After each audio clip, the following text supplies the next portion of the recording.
im prinesla meni je 3 pekare sreće, jabuka se k meni je zatrkljalo rdeće, im prinesla meni je 3 pekare sreće.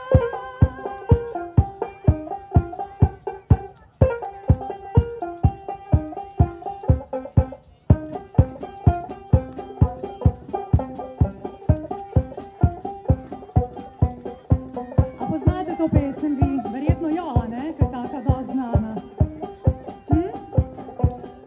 Idemo še enkrat skupaj. Igraj kolo, jabuko, jabuko rudeče, rada imela bi jabuko, ali k meni neče.